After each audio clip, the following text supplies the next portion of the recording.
नमस्कार, मैं शीतल पी सिंह, सत्यहिंदी.com पर आपका स्वागत है। कल से हम लोगों ने मुद्दा अपने कार्यक्रम में चुनाव की चर्चा शुरू की है। तो आज उस क्रम में सबसे पहले देश के सबसे बड़े राज्य जिसमें लोकसभा की 80 सीटें हैं, यानी उत्तर प्रदेश, उस पर बातचीत करते हैं। मेरे साथ दो विशेषज्ञ हैं जो उत्तर प्रदेश में बहुत लंबे समय से पत्रकारिता कर रहे हैं। एक सज्जन करके अभी अभी निवृत्त हुए हैं और सीनियर जर्नलिस्ट हैं, दूसरे अभी भी लगातार पत्रकारिता कर रहे हैं। हमारे कई कार्यक्रमों में आप उनसे मिलते जुलते रहते हैं। उनसे हाल हवाल लेंगे एक ऐसे समय में जब राहुल गांधी की यात्रा इस समय झारखंड में है और बिहार में पहुंचने वाली है और बहुत एक डेढ़ हफ्ते में ही वो शायद उत्तर प्रदेश पहुंच जाएगी, जहां वो काफी दिन बिताने वाले हैं। लेकिन जो इंडिया गठबंधन है, उसकी जो जिन राज्यों में समस्याएं हैं, उसमें से उत्तर प्रदेश भी एक राज्य है जिसमें अभी तक उसकी समस्या का हल नहीं हुआ है और इससे ये कंफ्यूजन बना हुआ है कि इंडिया का गठबंधन यहाँ होगा कि नहीं होगा। समाजवादी पार्टी के नेता अखिलेश ने अपनी पार्टी के प्रत्याशियों की भी घोषणा कर दी है। अपनी ओर से उन्होंने कांग्रेस को 11 सीटें देने की भी घोषणा कर दी है। जो उनके और दूसरे सहयोगी हैं, राष्ट्रीय लोकदल, उसके लिए 7 सीटें देने की घोषणा कर दी है। कुछ और लोगों को वो एकोमोडेट करना चाहते हैं, शायद करेंगे भविष्य में। ऐसा लगता है जैसे भीमसेना के चीफ हैं या अन्य हैं, तो ये वो अपने कोटे में से करेंगे, ये उनकी ओर से है। लेकिन कांग्रेस की ओर से इस बारे में अभी सहमति नहीं आई है कि वो इससे सहमत है, बल्कि उनकी ओर से कुछ अचरज प्रकट किया गया है जितने उनके वक्तव्य आए। और जो अंदर की बात मैंने बातचीत करने की कोशिश की तो उससे पता लगा कि अभी सीटों का तालमेल उनकी ओर से नहीं हुआ है, ये एक तरफा घोषणा है। तो ये परिस्थिति क्यों आई और इस तरह की जो परिस्थिति बनी हुई है उसमें बहुजन समाज पार्टी, जो दूसरी यहाँ की सबसे प्रमुख राजनीतिक पार्टी है, जिसके पास पिछले लोकसभा चुनाव में करीब 19.5% वोट था, आधी आधी सीटें लोग लड़े थे, तो उस वो जो है उसके बारे में उसके ऐलान ये है कि वो अकेले चुनाव लड़ेगी। अभी उसकी विधानसभा में काफी कमजोर स्थिति हो गई थी जब उसे करीब 12% के आसपास ही वोट मिले थे और कुल 1 सीट मिली थी। जो सीट विधानसभा की 1 सीट मिली थी, वो सीट भी कहा जाता है कि उस प्रत्याशी की अपनी सामर्थ्य से उत्पन्न हुई थी। उसमें बहुजन समाज पार्टी का रोल पूरा रोल नहीं था, आंशिक रोल था। तो ये ऐसी परिस्थिति में बहुजन समाज पार्टी का किसी अलायंस में ना आना, अलग लड़ना, इसके बारे में बहुत सारी बातें हैं। तो इन दोनों महानुभावों से इन सब चीजों को पूछते हैं। चलिए आपकी मुलाकात कराएं हमारे मेहमानों से।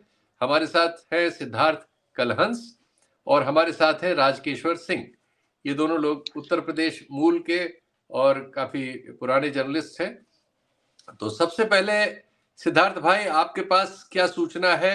कांग्रेस और समाजवादी पार्टी का अलायंस होने की क्या स्थिति है? जो अभी स्थिति मैंने बताई उससे इतर आपके पास क्या सूचना है? शीतल जी, ऐसा कहा जा रहा है कि कांग्रेस पार्टी अपने लिए दी गई सीटों से खुश नहीं है और कांग्रेस पार्टी की क्षेत्रीय स्तर के नेता, राष्ट्रीय स्तर के तो किसी नेता ने अपनी तरफ से नंबर ऑफ सीट्स नहीं बताया है कि हमारी डिमांड क्या है, लेकिन उनके जो उत्तर प्रदेश के नेता हैं वो कुछ उन्होंने बड़ी बातें की हैं कि वो कितनी सीटें चाहिए, कितनी सीटें नहीं चाहिए। लेकिन अंदर की खबर ये है कि कांग्रेस पार्टी की खुद की तैयारी, और वो लंबे समय से, वो आज की बात नहीं है, ये लंबे समय से उसकी तैयारी मैं अक्टूबर सितंबर से देख रहा हूँ कि कांग्रेस पार्टी जो जीरोइंग किया है कांग्रेस पार्टी ने, वो 15 से 20 सीटों के बीच है। वो सीटें 15 भी न्यूनतम हो सकती हैं और अधिकतम 20 भी हो सकती हैं। समाजवादी पार्टी की तरफ से जिन 11 सीटों को कांग्रेस पार्टी के साथ सहमति बनना बताया गया है, उसके उसमें वो 2 सीटें जो रायबरेली और अमेठी की कांग्रेस की लंबे समय से परंपरागत रही हैं, जो गठबंधन होने अथवा ना होने दोनों दशा में समाजवादी पार्टी वहां पर उनको समर्थन देती रही है, ये 2 सीटें उससे बाहर है। तो ये 13 सीटें करीब होती हैं। मुझे लगता है कि 2 से 3 सीटें कांग्रेस पार्टी को और मिल सकती हैं। एक जो पेंच फंसा हुआ है, वो पेंच इस बात पर फंसा हुआ है कि अखिलेश यादव इस बार कैंडिडेट के सिलेक्शन को लेकर वो ये भी जानना चाह रहे हैं अपने इंडिया गठबंधन के घटक दलों से कि आपके प्रत्याशी कौन है। तो उन प्रत्याशियों को लेकर ऐसा नहीं है कि आपको एक सीट मिल गई और उस सीट पर आपने किसी को भी खड़ा कर दिया, उसकी विनेबिलिटी है या नहीं है, इसको देखते हुए अखिलेश यादव इस पर भी उनका एक जोर है। शायद इसलिए उन्होंने जो लोकदल को 7 सीटें दी हैं, उन 7 सीटों में से 2 प्रत्याशी यानी देखा जाए तो टेक्निकली 7 सीटें लोकदल लड़ेगी, लेकिन उनमें से भी 2 प्रत्याशी समाजवादी पार्टी के होंगे। जो सिंबल होगा उनका वो राष्ट्रीय लोकदल का होगा। तो इस तरह का उन्होंने कुछ सिस्टम बनाने की कोशिश की है या बना रहे हैं। और कांग्रेस पार्टी की तरफ से जो ऊपर के स्तर पर असल में बातचीत जो हो रही है, वो इतने ऊपर स्तर पर हो रही है कि बहुत सारी चीजें प्रदेश स्तर के नेताओं को पता भी नहीं है। बहुत से लोगों को ऐसा भी लग रहा है कि हमारी सीट चली जाएगी, हमारी सीट चली जाएगी। बहुत सारे लोग तैयारी कर रहे हैं, तो उनका तरफ से इस तरह के बयान आते रहते हैं।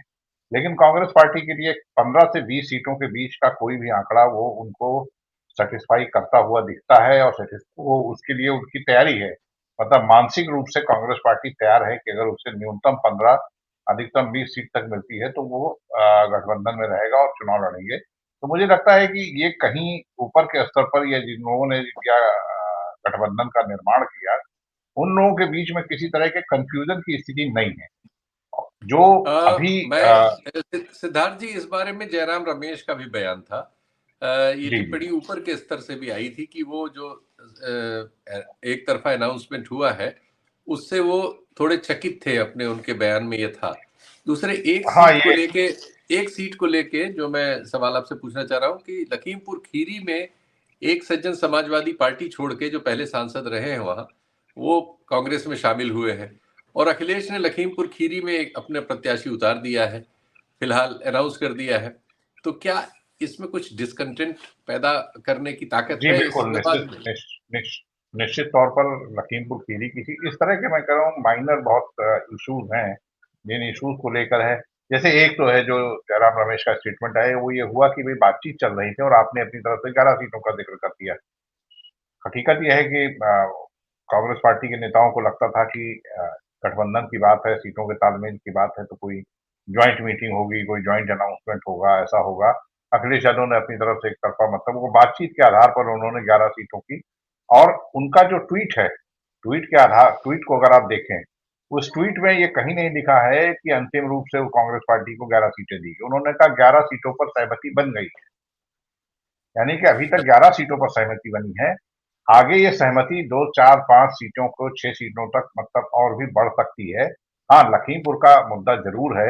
ये देखिए 11 सीटें की जो सहमति बनी और अखिलेश यादव के जो प्रत्याशी आए हैं, उसमें एक लखीमपुर को छोड़कर फर्रुखाबाद को लोग लिख रहे हैं, लेकिन फर्रुखाबाद को लेकर ये सहमति पहले बन चुकी है कि सलमान खुर्शीद के जीतने की गुंजाइश वहां नहीं है। इसलिए फर्रुखाबाद में अखिलेश यादव ने अपना प्रत्याशी दिया है। एक लखीमपुर को छोड़कर बाकी कहीं भी अभी इस तरह की किसी टकराहट की स्थिति नहीं है, और हो सकता है कि लखीमपुर की स्थिति को भी संभालने के लिए कोई आपसी बातचीत से जरिया निकाला जाए, जिससे कि वो स्थितियां बन सकें।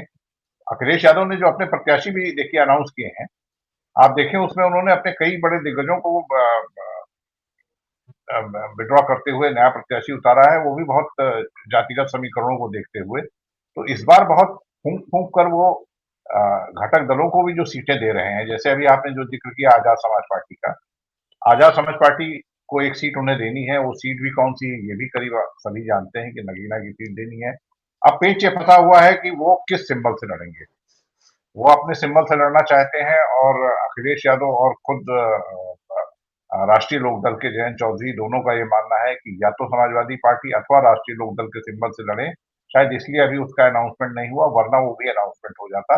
एक अपना दल कमेरावादी जो पल्लवी पटेल और कृष्णा पटेल का फैक्शन है, उसको सीट जो दी जानी है उसमें प्रतापगढ़ की सीट शायद उनकी इच्छा है, और कौशाम्बी की सीट समाजवादी पार्टी को लगता है कि ज्यादा मुफीद हो सकती है। तो ये कुछ छोटे मोटे ऐसे मुद्दे हैं जिनकी वजह से ये दो जिनको की एक एक सीट दी जानी है, इनका अनाउंसमेंट अभी नहीं हो पाया है। तो मुझे ऐसा कोई टकराहट की स्थिति या ये ऐसी स्थिति की जिसमें अचानक से कोई तालमेल बिगड़ जाए और चुनाव में सभी लोग अलग-अलग उतरें, ऐसा अभी तक नहीं दिखता है। और कांग्रेस में भी जो पॉलिसी या नीति निर्माता वहाँ हैं, या जो तय करते हैं उनके स्तर पर भी कोई अभी इस तरह का कोई कंफ्यूजन नहीं दिखता है। राजकेश्वर जी, आप इसी सवाल को आप कैसे उत्तर देना चाहेंगे? इसमें कुछ चीजें आप नई अगर आपके पास हो तो इनकॉर्पोरेट करना चाहें, एक तो वो बताएं। दूसरे मुझे ये बताएं कि क्या ऐसी संभावना है कि जब राहुल गांधी की ये न्याय यात्रा उत्तर प्रदेश में प्रवेश करेगी, तो जैसा कि तेजस्वी यादव के बारे में कहा जा रहा है कि वो बिहार में उसमें शामिल होंगे, क्या ऐसी संभावना हम देखते हैं कि उत्तर प्रदेश में अखिलेश यादव भी उस यात्रा में शामिल होंगे? क्योंकि वो 11-12 दिन उत्तर प्रदेश में रहने वाली है। तो सवाल जो मैंने सिद्धार्थ जी से किया था, जिसका विस्तार से उन्होंने उत्तर दिया है और काफ़ी चीज़ें दर्शकों के लिए उन्होंने लगभग साफ कर दी हैं, लेकिन उसमें भी कोई इन्फॉर्मेशन आपके पास हो तो वो दें। तो दूसरे ये बताएं कि क्या इस न्याय यात्रा में शामिल होने की गुंजाइश आपको लगती है अखिलेश की? मुझे इसमें 2-3 चीज़ थोड़ा अलग दिखती है। एक तो जो सिद्धार्थ जी कह रहे हैं उससे तो मैं सहमत हूँ। लेकिन जहाँ तक अखिलेश के राहुल गांधी की न्याय यात्रा में शामिल होने का सवाल है, मुझे ऐसा लगता है कि तब तक यदि ऑफिशियली दोनों तरफ से कांग्रेस और समाजवादी पार्टी का समझौता खुले तौर पे सामने आ गया एक मत से, तब तो अखिलेश शामिल होंगे। लेकिन ये समझौता सामने नहीं आया होगा तब तक फाइनल नहीं हुई होगी समाजवादी पार्टी और कांग्रेस की सीटें, तब तक मुझे नहीं लगता है कि जब तक वो सामने नहीं आएगा तब तक वो शामिल होंगे। एक तो मैं इस बात को मान के चल रहा हूँ। दूसरा, जहां तक इन्होंने कहा सिद्धार्थ जी ने, ये समझौता इन स्थितियों में 1-2 सीट 3 सीट पर हो जाएगा, मुझे भी लगता है कि ऐसा ही हो जाएगा। हालांकि कांग्रेस की जो मेरी जानकारी है उसमें उनके दिमाग में हमेशा रहता है कि 2009 में हमारी जो सीटें थी 21-22 उतने के आसपास में पहुंचूं तब हमारी बात हो। लेकिन थोड़ा कहावत है, अब उसको कहना ज्यादा मुनासिब नहीं लगता कि एक की आंख नहीं दूसरे की टांग नहीं। तो मजबूरी तो दोनों की है कि ये गठबंधन करना है। और गठबंधन क्यों करना है, उसका सबसे बड़ा फैक्टर 18% वोट है। यदि ये गठबंधन नहीं होता है तो समाजवादी पार्टी जिससे ताकत बनती है, जिस वोट कॉम्बिनेशन से, उसमें 18% माइनॉरिटी का वोट बहुत अहम है। और कुछ समय पहले से थोड़ा उसमें किंतु परंतु वाली स्थिति पैदा हुई। अलबत्ता ये 3 राज्यों के चुनाव कांग्रेस न हारी होती तो वो स्थिति और कुछ कहीं हो जाती। नहीं तो जो नगर निगम के चुनाव हुए थे, 17-18 नगर निगम है, उसमें से समाजवादी पार्टी कहीं एक नगर निगम नहीं जीत पाई। उसको समाजवादी पार्टी ने भी नोटिस किया कि कहाँ चीजें बिगड़ रही हैं। तो समाजवादी पार्टी भी दिल से चाहती है कि ये कांग्रेस से गठबंधन हो जाए, लेकिन उसकी वही बड़ी शर्त है जो सिद्धार्थ जी ने कहा कि हमें एक-एक सीट पे देखना है कि हम 80 में से किस-किस सीट पर कैसे हम जिता सकते हैं, ताकि हम बीजेपी को हराएं, हमारा जीते या आपका जीते। इसीलिए जो अभी कैंडिडेट एक धारणा ये भी रहती है कि जो चाचा जी हैं, 2 चाचाओं में से एक चाचा जो दिल्ली से इस पार्टी को संभालते हैं, उनके बारे में ये कहा जाता है कि वो उसी तरह से वर्तमान राज दरबार से सन्नद्ध हैं जैसे मायावती जी की पार्टी के एक बहुत बड़े नेता। इस बारे में हालांकि मैं ये कह सकता हूं कि ये स्पेकुलेटिव बात भी है, लेकिन इसमें कुछ तथ्य भी हैं जो मैं जानता हूं। कुछ थोड़ी बहुत रोशनी अगर आप अपने एडिटेड वर्जन में भी देना चाहें। मैं इस मामले में सिर्फ इतना कहूंगा कि पॉलिटिकली जो चीजें जब भी जहां दिखती हैं वैसा ही हमेशा नहीं होता है, ये मान के चलना चाहिए। तो मेरा जो 30-35 साल का तजुर्बा है, ऐसा मैंने कई बार देखा है। अभी कल ही एक ब्यूरोक्रेट से बात हो रही थी, उन्होंने मुझे 2004 का हवाला दे दिया जब इंडिया साइनिंग हो रहा था। तो उस समय भी कुछ ऐसे ही था, दिख कुछ और रहा था, अंदर खाने कुछ और था। ये बात अलग है कि 2004 में अटल बिहारी वाजपेयी की भाजपा की सरकार नहीं लौटी और सीन बदल गया। तो पर्दे के पीछे पॉलिटिक्स में बहुत कुछ चीजें रहती हैं, लेकिन अल्टीमेटली रिजल्ट आने के बाद किसका कहाँ कौन सी संख्या कैसी स्थिति बनती उस पे होता है। नहीं तो आपने देखा होगा कि हाँ, मैं आप दोनों लोगों से एक करके पूछूंगा। पिछली बार का जो रिजल्ट था 19 का, उसमें लगभग 50% वोट के आसपास भाजपा पहुंच गई थी। ये दोनों जो दल थे, ये 19% थोड़ा बहुत कम ज्यादा, और करीब 6% कांग्रेस, तो ये 44% तक पहुंचते हैं। और भाजपा जो है 50% के आसपास थी, 6% का गैप था। अगर ये सब एक हो तब, अभी तो ये स्थिति है कि बहुजन समाज पार्टी अलग है और कांग्रेस और सपा के अलायंस के बारे में हम बात कर रहे हैं। लेकिन उसके बाद जो डेवलपमेंट ये हुआ कि जो पिछला विधानसभा चुनाव हुआ, उस चुनाव में समाजवादी पार्टी ने अकेले ही 37% के पाले को छुआ। 37% वोट उसे अकेले ही मिला और करीब 3% कांग्रेस को मिला। तो इस तरह से बहुजन समाज पार्टी को माइनस करने के बावजूद इन लोगों के पास 40% के आसपास वोट है। तो 40% से भी सामने वाला अगर 49-50% पे था पिछली बार, तो आप लोगों को क्या लगता है अगर हम इसको विधानसभा के इस आंकड़े को सामने रखें कि ये जो गठजोड़ होगा ये इस परसेंटेज से लड़ पाएगा, तो अगर इस परसेंटेज से ये लड़ता है तो क्या बीजेपी 19 में जो उसने 49-50% के आसपास स्ट्राइक किया था मत प्रतिशत, सिद्धार्थ जी आपको क्या लगता है इस राम लहर जो पैदा करने की कोशिश हुई है 22 तारीख के बाद से, जिसको हमारे मीडिया का जबरदस्त समर्थन है, जिसको सोशल मीडिया पर भयानक कैंपेन मिल रहा है, और इसमें कोई शक नहीं कि उन धार्मिक स्थलों पर बहुत बड़ी तादाद में धार्मिक श्रद्धालु रेगुलर जा रहे हैं, वहां के सारे होटल आसपास के उस जिले के और वहां से 15-15, 20-20 किलोमीटर दूर के सब भरे हुए हैं, तो इसमें तो कोई शक नहीं कि उसने एक धार्मिक उबाल पैदा करने की ताकत है उस मुद्दे में। आप इसे चुनावी जमीन पर कितना ताकतवर और किस असर में देखते हैं 19 के बरक्स जो पुलवामा और बालाकोट से पैदा हुआ था? देखिए शीतल जी, पहली बात तो यह है कि मैं राम मंदिर के मुद्दे की बात कर दूं पहले। जैसा आप कह रहे हैं कमोबेश मुझे भी यही लगता था कि 22 जनवरी के बाद लोकसभा चुनाव जब तक संपन्न नहीं हो जाते हैं तो एक और एक ही मुद्दा रहेगा कम से कम उत्तर भारत में, और उसी मुद्दे के इर्द गिर्द पूरा चुनाव वो लड़ा जाएगा और सभी को घूम फिर कर अगर वही मुद्दा होगा तो बाकी दल चाहें जितना डक करना उस इश्यू को, लेकिन उसे डक नहीं कर पाएंगे, वो फेस करना पड़ेगा अगर चुनाव का वही मुद्दा होता है। लेकिन जो दिखाई पड़ रहा है ये बड़ा साफ लगता था कि भी इतना बड़ा एक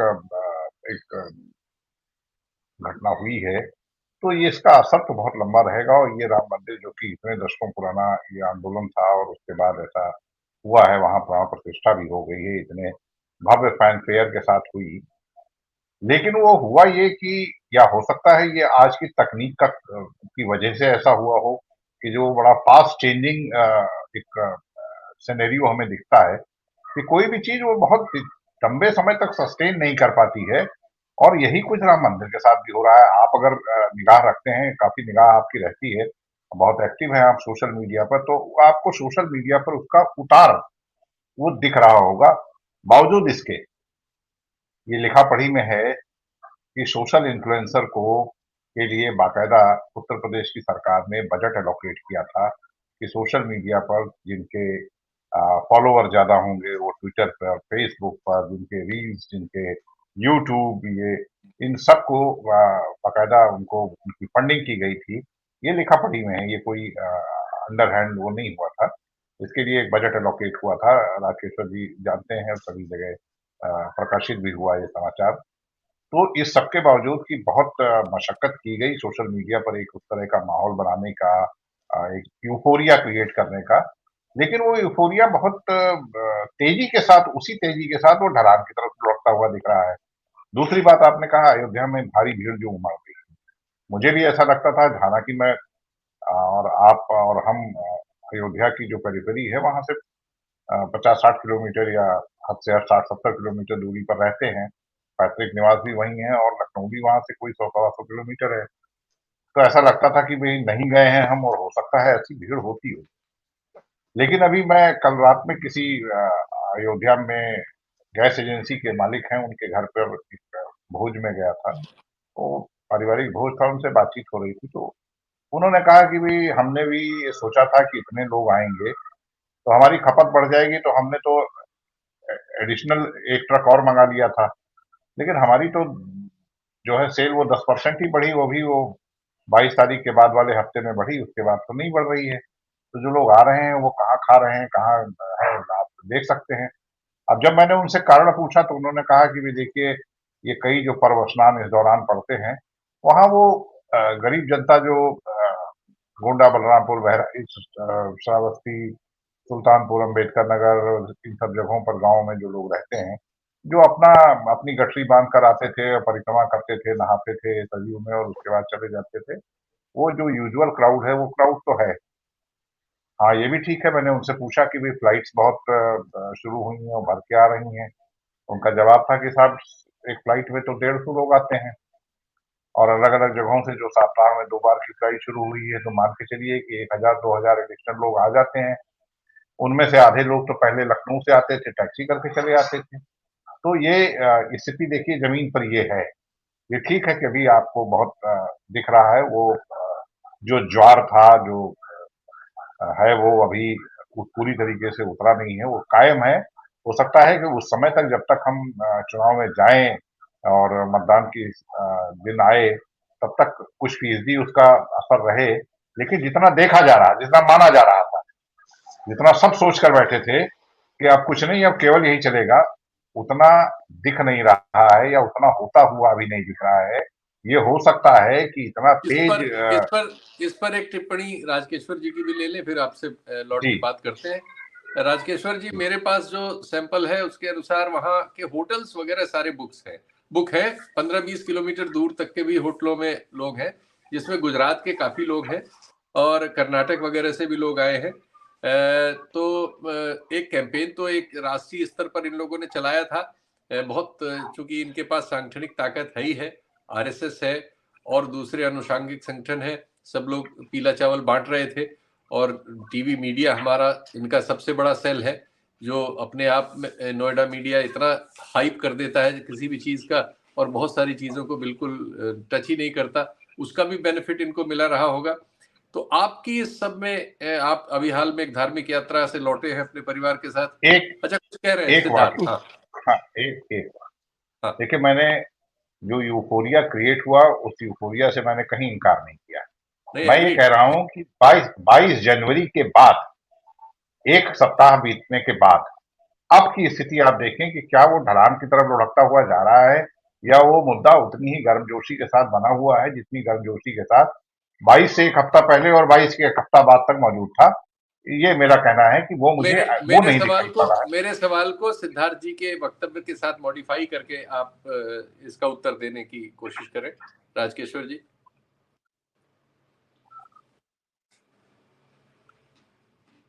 बोलिए, आपका माइक नहीं आ रहा है। अब माइक ऑफ है क्या?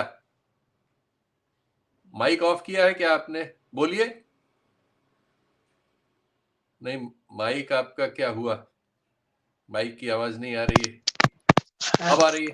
हाँ बोलिए, बोलिए, अब ठीक है। अच्छा। हाँ बोलिए, बोलिए। हाँ, बोलिए। आप याद करिए जब 90s में आप राम मंदिर आंदोलन को कवर कर रहे थे, हमारा आपका घर अयोध्या से 60 किलोमीटर दूर है, 50 किलोमीटर दूर।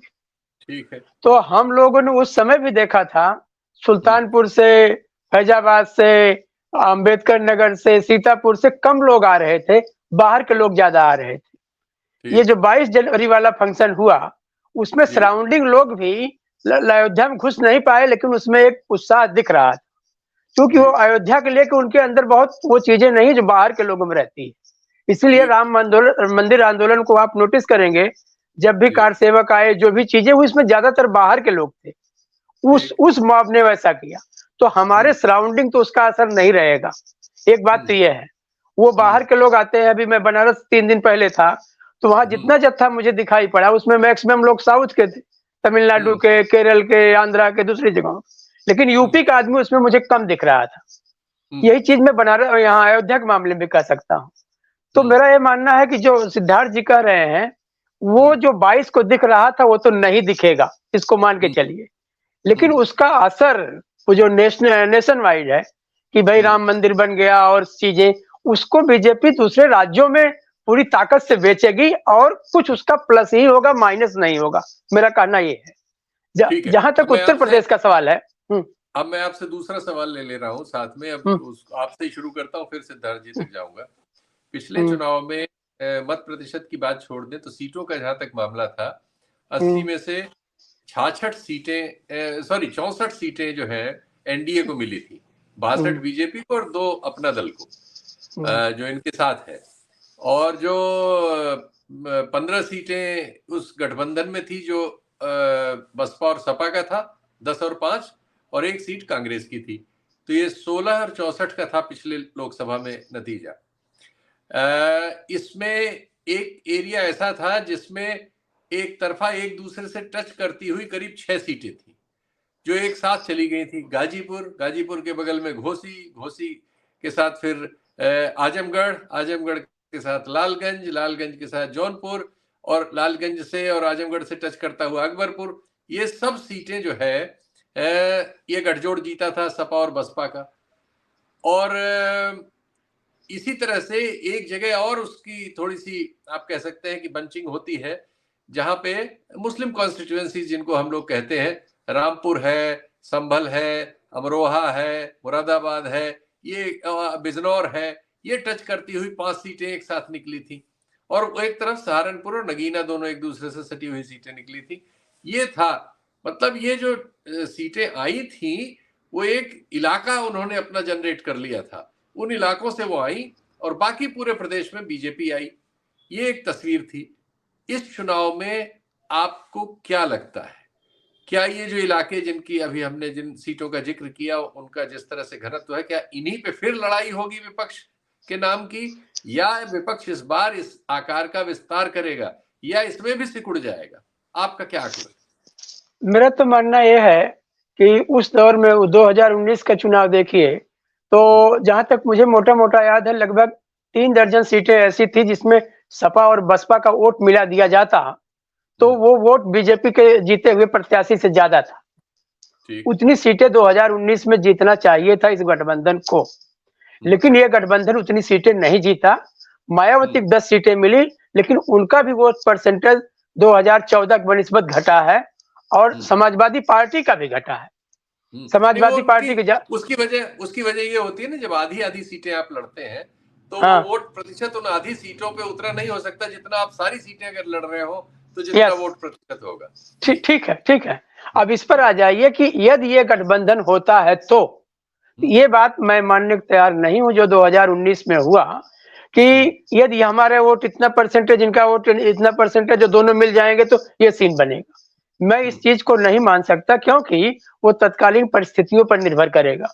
दूसरी चीज, ये गठबंधन जो अब होगा, कांग्रेस और समाजवादी पार्टी का भी होता है तो इसका वो इम्पैक्ट नहीं आएगा कांग्रेस, जो समाजवादी पार्टी और आरएलडी 3 का है। हाँ, ये होता है भी है, तो वो इम्पैक्ट नहीं आ पाएगा जो एक नॉर्मल गठबंधन में होता है।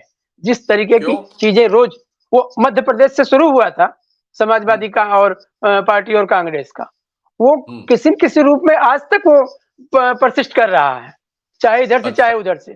तो वो हो भी जाएगा। तो मुझे तो ये लगता है कि सारी पार्टियां जो इंडिया गठबंधन में से चली गई, इन वजहों से गई कि हम यहाँ रह के अपने बचा नहीं पाएंगे। जो इंडिया गठबंधन में है भी, उनका भी सबका अपना अपना करके कि हम किसी तरीके से बच जाए। देखिए कि गठबंधन हो भी जाएगा तो भी मुझे नहीं लगता कोई इम्पैक्ट आएगा जो इम्पैक्ट आना चाहिए। तो मेरा मानना यह है कि अल्टीमेटली इससे बहुत कुछ हमको बदलता हुआ नहीं दिख रहा है। नहीं, मैंने जैसे कुछ कॉन्स्टिट्यूएंसीज आपको बताई थी, कुछ एरिया विशेष में पिछली बार के चुनाव में विपक्ष का असर रहा। ओवरऑल जो है बहुत सारा एरिया खाली रहा जिसमें सिर्फ बीजेपी जीती। इस बार आप कुछ नए एरियाज आपको नजर आ रहे हैं जहां विपक्ष नॉक कर सकता है, या इन एरियाज में भी आपको लगता है कुछ और लूज कर जाएगा जो जहां वो जीता था पिछली बार? दो स्थिति है, एक तो कैंडिडेट कौन है जिसके लिए इंडिया गठबंधन, अखिलेश यादव ये सब बहुत ठोक बजा रहे हैं, कांग्रेस से भी बात कर रहे हैं कौन जीतेगा कौन नहीं, पहले तय हो जाए। कैंडिडेट कौन है, और कुछ वो सीटें जहां माइनॉरिटी की आबादी ज्यादा है और ओबीसी के कोई लीडर आता तो वो अपने में कितना सक्षम है। इस स्थिति पर निर्भर करेगा समाजवादी पार्टी और कांग्रेस इस चुनाव को कैसे लेके जाते हैं। यदि ये बहुत अच्छे तरीके से नहीं ले गए तो बहुत अच्छे नतीजों को उम्मीद नहीं की जानी चाहिए। मैं इसी सवाल को सिद्धार्थ जी आप पे सौंप रहा हूँ। आप इसको, इस सिचुएशन को कैसे एनालाइज करेंगे कि पिछली बार जो सीटें मिली उसमें एक गुच्छा मिला पूर्वी उत्तर प्रदेश से जो गाजीपुर से शुरू होता है और अकबरपुर में खत्म होता है, जिसमें आजमगढ़ के दोनों तरफ वाली सारी सीटें हैं, बल्कि जौनपुर तक की सीट है। फिर एक छोटा गुच्छा होता है जहां मुस्लिम आबादी काफी साइजेबल है, वहां की सीटें निकल जाती हैं इस गठबंधन की। इस बार आप इस मोर्चे को जो बन रहा है अभी, और जिसकी एक मोटा मोटी तस्वीर आपने भी पेश की, मैं भी समझ रहा हूं और सब लोग समझ रहे हैं, इसको सिर्फ इन्हीं इलाकों में सीमित पाएंगे या कुछ ये नए इलाकों में कुछ करता हुआ हमको आपको नजर आ रहा है? देखिए, पहले तो जिन गुच्छों की या जिन जो पॉकेट्स हैं, वो पॉकेट्स की बात की आपने, वो पॉकेट्स में लड़ाई वैसी ही रहेगी जैसा 2019 में हुआ। उन पॉकेट्स में ऐसा नहीं है कि विपक्षी गठबंधन कहीं से कमजोर है, बल्कि भारी है। आप देखें 2022 के विधानसभा चुनाव में जहां फिर प्रचंड जीत मिली थी भारतीय जनता पार्टी को, उनमें से इनमें से कुछ पॉकेट तो ऐसे हैं, मतलब अगर उन्हें मैं जिले के तौर पर देखूं तो वहां क्लीन स्वीप किया समाजवादी पार्टी ने। जी चाहे जी। आप आजमगढ़ को ले लें या आप अम्बेडकर अंबेडकर नगर को ले नगर को लें, ले आप लें। गाजीपुर को ले लें, कई जगह ऐसी थी जहां क्लीन स्वीप किया है, इधर वाले पॉकेट में भी। और आप पश्चिम के उसमें जाइए, आप मुरादाबाद और संभल तरफ भी देखिए, तो या उस लोकसभा सीट के तहत जितनी सीटें आती हैं, तो वहां क्लीन स्वीप किया। तो इसलिए इन जगहों पर तो इंडिया गठबंधन, और ये जो ताकत है इन पॉकेट्स में ताकत, जो थोड़ा बहुत कंफ्यूजन मुझे 2019 में भी दिखा था। 2019 में इन पॉकेट्स में कई जगहों पर कांग्रेस पार्टी के जो प्रत्याशी थे, खासतौर पर पश्चिम की उन सीटों पर, उनको कम वोट भले ही मिले थे, लेकिन ठीक-ठाक वोट तब भी मिल गए थे। जैसे आप देख लें तो करीब आपको 72,000 वोट मुरादाबाद में मिल गए, सहारनपुर में तो ठीक-ठाक मिल गए, कई जगहों पर उनको भी ठीक वोट मिले थे। वो वोट आज इस गठबंधन के आने की दशा में, और वो वोट कौन से थे बताने की जरूरत नहीं है। तो वो वोटों को इधर प्लस ही होना है, तो ये मान के चलें कि पॉकेट्स में तो ये बेहतर करेंगे। रुहेलखंड का एक हिस्सा, और वो जो इटावा की साइड, जिसको कि हम लोग आर्थिक पत्रकारिता की भाषा में आलू बेल्ट कहते हैं, जो इटावा, फिरोजाबाद, फर्रुखाबाद अ, अ, अ, वाली बेल्ट मैनपुरी। है जो है, हाँ, एटा, एटा। ये वाली जो, हाँ, ये जो बेल्ट है, इस बेल्ट में पिछली बार और इस बार की स्थिति में विपक्षी गठबंधन ज्यादा बेहतर चुनौती दे सकेगा, क्योंकि मैं कुछ प्रत्याशियों की बात देख रहा हूं। देखिए, अब आप एटा में ले लीजिए, एटा में समाजवादी पार्टी के बहुत कद्दावर नेता देवेंद्र यादव हैं। आप सभी जानते हैं, जो लोग दिल्ली में राजकिशोर जी बेहतर जानते हैं, क्योंकि दिल्ली की पत्रकारिता में वो कई बार सांसद बनकर आते रहे हैं और अक्सर मुलाकात आप लोगों को होती रही होगी। लेकिन उनका टिकट इस बार काट दिया गया, वहां एक शाक्य बिरादरी को टिकट दिया अखिलेश यादव ने। उसकी वजह यह है कि एटा में अगर उस सीट पर शाक्य यादव और अल्पसंख्यक इन 3 वोटों को मिलाते हैं, तो विनेबिलिटी के चांस बढ़ते हैं। अच्छा। कुछ इस तरह से उन्होंने फर्रुखाबाद में इसी तरह का प्रयोग किया है। तो कई जगहों पर प्रत्याशियों को का बेहतर चयन करके, फिरोजाबाद की सीट, पिछली बार फिरोजाबाद की सीट कतई गठबंधन में रहती, लेकिन शिवपाल यादव ने 90,000 के आसपास करीब वोट काट दिए। तो ऐसे ये जो पॉकेट है, जिसको हम आलू बेल्ट कहते हैं, जहां पर ये 6-7-8 सीटें नजर आती हैं आपको, उन सीटों पर विपक्षी गठबंधन 2019 के मुकाबले ज्यादा बेहतर तरीके से लड़ेगा और एक अच्छी खासी चुनौती पेश करेगा। आप देखें, अगर आप अवध में जाएं, आप सुल्तानपुर का हाल आप पिछली बार जानते हैं कि सुल्तानपुर में बतमाम मुश्किल एक कद्दावर नेता को जीत मिल सकी थी। तो आप उस सीट को आप बहुत आसान समझकर नहीं चल सकते हैं कि वो सीट जो है वो हर हाल में मिलनी है। अवध के बेल्ट में ब्रजभूषण सिंह के साथ भारतीय जनता पार्टी क्या करती है, इसका भी एक असर जो है वो कम से कम देवी पाटन मंडल की 4 सीटों पर वो दिखाई पड़ेगा। तो इस तरह से नए पॉकेट्स, जो बलिया की सीट आप ले लीजिए, पिछली बार जो है जो बलिया की सीट थी, बलिया की सीट बहुत मुश्किल से करीब-करीब आखिरी क्षणों में जाकर वो विपक्षी गठबंधन वो हारा था। और बलिया की सीट पर सपा-बसपा का गठबंधन का असर उतना नहीं था, क्योंकि उस बलिया का जो कॉम्बिनेशन है, जातिगत कॉम्बिनेशन है, उस कॉम्बिनेशन के चलते वहां समाजवादी पार्टी काफी समय से मजबूती के साथ चुनाव लड़ती रही है।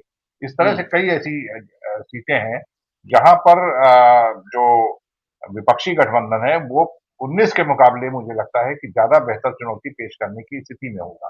एक बात और मैं आपको बता दूं, ये लग सकता है कागज पर कि बहुजन समाज पार्टी के इस गठबंधन में शामिल न रहने पर, वही कांग्रेस पार्टी के पास पिछले 2019 में तो 6% वोट थे, 6 पॉइंट कुछ फीसदी वोट थे, और वो विधानसभा में और घट के कम हो गए। तो ऐसा ये कागजों पर ऐसा दिखता है कि भी जब बहुजन समाज पार्टी इस गठबंधन में नहीं रहती है, तो ऐसे में इस गठबंधन को के जो वोट परसेंट है, उस वोट परसेंट में इजाफा कैसे होगा? आप ये देखें कि 19 से भी पहले आप 14 से शुरू करते हैं अगर आप, तो उसके बाद के जो लगातार चुनाव होते आए हैं 14, 17, 19 फिर 22, बहुजन समाज पार्टी के वोट गिरते-गिरते वो केवल अपने कोर वोटरों तक सिमट कर रह जाती है और कोर वोटरों में जो डिविएशन दिखा, मैं पिछले 2-3 उपचुनाव की बात कर लूं, मैनपुरी से लेकर और आपका लखीमपुर जिस चुनाव को हार गई समाजवादी पार्टी, बावजूद उसके, या मऊ में जो ट्रेंड दिखा कि कोर वोटरों का भी काफी कुछ हिस्सा वो जीतने वाले प्रत्याशी यानी भारतीय जनता पार्टी के खिलाफ जीतने वाले प्रत्याशी, कोर वोटरों से मेरा मतलब जाटो वोटरों से है, उनका भी एक हिस्सा वो भी डिविएट कर रहा है। तो मुझे ऐसा लगता है अकेले लड़ने की स्थिति में मायावती अपने कोर वोटरों के भी कुछ हिस्से से हाथ धो बैठेंगी और उसका एडिशन कहीं और ना होकर वो विपक्षी गठबंधन की तरफ जो है वो होगा। तो इसलिए कई पॉकेट्स में मैं बुंदेलखंड को मान सकता हूं कि बुंदेलखंड के जो जातीय समीकरण है, बुंदेलखंड में चित्रकूट की सीट को छोड़कर बाकी सीटों पर शायद बहुजन समाज पार्टी के न होने पर गठबंधन उतनी मजबूत चुनौती बीजेपी के सामने पेश ना कर सके और अवध के कुछ हिस्सों में अगर ब्रजभूषण सिंह का फैक्टर काम करता है भारतीय जनता पार्टी के पक्ष में, तो फिर अवध की उन सीटों पर जो है वो कम से कम 4 से 5 सीटों पर वहां मजबूती दिखाई पड़ सकती है भारतीय जनता पार्टी कहीं ज्यादा विपक्षी गठबंधन के मुकाबले। लेकिन अगर ये चीजें नहीं होती हैं, यानी कि अगर अवध क्षेत्र में या देवी पाटन मंडल में ब्रजभूषण शरण सिंह को टिकट नहीं दिया जाता है या वो अलग होते हैं, वो किसी अपने व्यक्तिगत स्तर पर चुनाव निर्दलीय लड़ते हैं या समाजवादी पार्टी की तरफ से या किसी उससे लड़ते हैं, तो ऐसी दशा में भारतीय जनता पार्टी के सामने बड़ी चुनौती आएगी। इसके अलावा बुंदेलखंड का मैं मान सकता हूं कि अभी भी 14 और 19 की ही तरह कोई चुनौती पेश कर पाने की स्थिति नहीं बन पा रही है और पश्चिम के वो इलाके जो ज्यादा अर्बनाइज है और लेस माइनॉरिटी डोमिनेटेड है एंड मोर ऑर्गेनाइज है, मतलब कि गाजियाबाद का, नोएडा का, इन सब स्थानों का, उनको कुछ छोड़ दिए तो ऐसे कई पॉकेट्स नए क्रिएट हो रहे हैं या हुए हैं जहां पर चुनौती ठीक ठाक पेश करने की स्थिति बनती है। राजकेश्वर जी, इसी सवाल को आप कैसे उत्तरित करेंगे कि क्या कुछ नई चुनौतियां पैदा करने में विपक्ष कामयाब होगा 24 के चुनाव में, या वो 19 से भी ज्यादा बुरे हालत में होगा और एकदम से धराशायी हो जाएगा? मैं तो इस चीज को, आवाज आ रही मेरी? हाँ, आ रही है। हाँ, मैं तो इस चीज को इस रूप में देख रहा हूँ, जिस विपक्ष की बात हो रही मजबूती की, जो 2014 में था, 19 में था, इस 10 साल में विपक्ष ने क्या इतना कर डाला कि उसकी तरफ तमाम वोट मुड़ जाएगा। सिर्फ एक चीज छोड़ के समाजवादी पार्टी के भीतर पिछली बार जो झगड़ा था, इस बार झगड़ा नहीं है, इसलिए अपनी पूरी बेल्ट में वो अच्छा लड़ेंगे। और जैसे अंबेडकर नगर की बात हुई, कुछ जो पिछड़े हैं, दलित हैं, इनकी पार्टी आ गए हैं, जैसे लालजी वर्मा है, इंद्रजीत सरोज हैं, जो बसपा से लोग आए हैं, तो वो सब पॉकेट में बहुत अच्छी लड़ाई समाजवादी पार्टी लड़ेगी गठबंधन के साथ होकर और बीजेपी को चुनौती देगी। लेकिन बीजेपी ने भी इस बीच कई काम किए हैं, उसने भी पिछड़ों को अपने साथ जोड़ा है, उसने भी दलितों को अपने साथ जोड़ा है, उस पर लगातार काम भी करते हैं वो। ऐसा भी नहीं है कि पिछड़ा, दलित, अल्पसंख्यक सिर्फ इसी तरफ है, अल्पसंख्यक नहीं लेकिन बाकी जातियां उधर भी वो काम कर रहे हैं। दूसरा, इसके साथ साथ मंदिर और ये सब चीजें, भले उसका उतना प्रभाव नहीं दिख रहा हो, लेकिन यूपी में कहीं न कहीं वो असर रहेगा ही उसका। जैसे पहले भी था कि जब जाति जनगणना की बात हो रही थी, तो मंदिर को काउंटर करने का एक ही रास्ता था, यदि जाति जनगणना का मामला ऊपर आ जाता तो, और वो लोग फिर से उसमें बड़ी तादाद में वो भूल गए और चले गए हिंदू होने। तो मुझे थोड़ा सा पिछड़े और दलित वाला भी कॉम्बिनेशन जो है उतनी मजबूती से विपक्ष की तरफ दिखता नहीं है जैसा होना चाहिए था। और उसमें अच्छा, से यदि एक छोटा सवाल ले ले, समय खत्म हो रहा है। एक छोटा सवाल एक ले ले, फिर एक बड़ा सवाल है, 2 सवालों के उत्तर बस देके इस कार्यक्रम को समेटेंगे। राजकेश्वर जी, आपके हिसाब से बसपा अकेले लड़ने पर उत्तर प्रदेश में कितनी सीटें जीत सकती है? बसपा अकेले लड़ने पर मुझे लगता है कि 5 सीटें भी पाना मुश्किल हो जाएगा उसके लिए। बसपा की मजबूरी, मैं बस एक सेकंड और, उसमें इतना जोड़ना है कि इसलिए मैं इस बात को कह रहा हूं कि जब उत्तर प्रदेश में एक पार्टी 49% के आसपास पहुंच गई है और 32-33 पर दूसरी पार्टी है, तो अब तो ये तय हो गया कि जब तक आप दूसरा वोट नहीं जोड़ेंगे आप जीत ही नहीं सकते एक वोट के बदौलत। तो बसपा को हाँ ठीक है, अब सिद्धार्थ जी से पहले जवाब ले ले, फिर दूसरा बड़ा सवाल करते हैं। सिद्धार्थ जी, आपके हिसाब से बसपा अकेले लड़ने पर उत्तर प्रदेश में कितनी सीटें जीत सकती? बसपा अकेले लड़ने पर 0 सीटें जीतेगी, और 2014 में भी मैंने कहा था कि उसे 0 सीटें मिलने जा रही हैं, और इस बार भी उसको 0 सीटें मिलेंगी अगर वो अकेले चुनाव लड़ेगी। अब मेरा बड़ा सवाल ये है कि इस चुनाव में 24 में आप उस गठबंधन को, जिसके बारे में हमने आज पूरी चर्चा की, जो है कांग्रेस, आरएलडी और समाजवादी पार्टी का मूलतः, और उसमें छेपक है आपका ये बहुजनों का जो एक आंदोलन, नौजवान आंदोलन जो शुरू हुआ है, जिनको नगीना की सीट देने की बात है, और जो अपना दल का एक हिस्सा जो इनके साथ है, ये सब और भी कोई अगर आते हैं उस समय तक, तो ये जो गठबंधन है आपके हिसाब से कितने मत प्रतिशत और कितनी सीटों पर जा सकता है 24 के चुनाव में? सिद्धार्थ जी और फिर इसके बाद राजकेश्वर जी, अपना अपना आकलन दीजिए। देखिए, सीटों का कुछ तय कर पाना बहुत आसान काम नहीं है। इसमें कोई दो राय नहीं कि वो 15 से 17 सीटें जो कि 19 के चुनाव में निकली थी, वो ऐसे पॉकेट्स में है, और वहां का कॉम्बिनेशन ऐसा है कि वहां पर विपक्षी पार्टी, कोई भी दो विपक्षी पार्टी अगर एक साथ मिलकर चुनाव लड़ जाती है, और दूसरी चीज जो स्थिति अभी दिख रही है मुझे, या आपने भी महसूस किया होगा देश भर में, आप गठबंधन बनाए ना बनाए, आप बना लें बहुत अच्छी बात है, आप नहीं बनाए तो भी चुनाव जनता बाईपोलर कर रही है। जनता दो ध्रुवीय चुनाव कर देती है।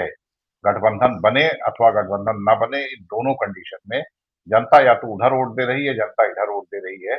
तो वो स्थिति उत्तर प्रदेश में कोई गठबंधन बने न बने, इसलिए मैं कह रहा हूँ 0 सीट मैंने इसलिए कही थी बहुजन समाज पार्टी को, और वोटों का प्रतिशत इस बार इकाई में हो जाएगा। दहाई में अब तक रहा है, इकाई में पहुंच जाएगा, क्योंकि जनता दो ध्रुवीय चुनाव कर रही है। आपका कोर वोटर तक भाग जाएगा। इसलिए मत प्रतिशत के मामले में 40% से अधिक मत लाएगा विपक्षी गठबंधन, न्यूनतम 40% से अधिक मत लाने की स्थिति में होगा।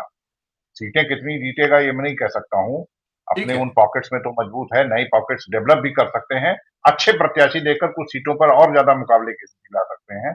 लेकिन चुनाव गठबंधन और बड़ा हो जाए या गठबंधन कम रह जाए, चुनाव दो ध्रुवीय होने जा रहा है उत्तर प्रदेश में, जिसमें एक ध्रुव जो विपक्षी गठबंधन का है वो 40 के आसपास तो न्यूनतम पहुंचता दिखता है मुझे।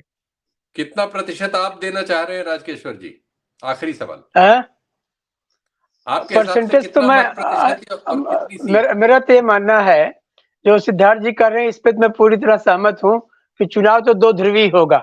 एक तरफ बीजेपी होगी, एक तरफ नॉन बीजेपी में जो कैंडिडेट सामने होगा उसमें बीएसपी नहीं आती है।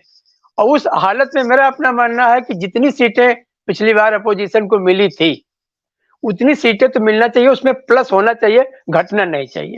क्योंकि चुनाव जब ये दो ध्रुवीय हो जाएगा तो उतनी सीटें मिलना चाहिए, और उतनी सीटें मिलने पर जो सिद्धार्थ जी का है उसी के आसपास मैं भी जोड़ घटा के पहुंचूंगा कि 40, 41, 42, 39 यही कहीं विपक्ष को मिलना चाहिए। क्योंकि अभी मैं ये नहीं कह सकता कि वो 50% वोट लाने जा रहा विपक्ष, जो यूपी में स्थिति दिखती। बहुत बहुत धन्यवाद, आप लोगों ने समय निकाला, बड़ी अच्छी चर्चा हुई और अच्छा रहा ये प्रयोग। मैंने सोचा था कि ज्यादा लोग न हो, कम लोग हो तो विस्तार से बात हो पाती है।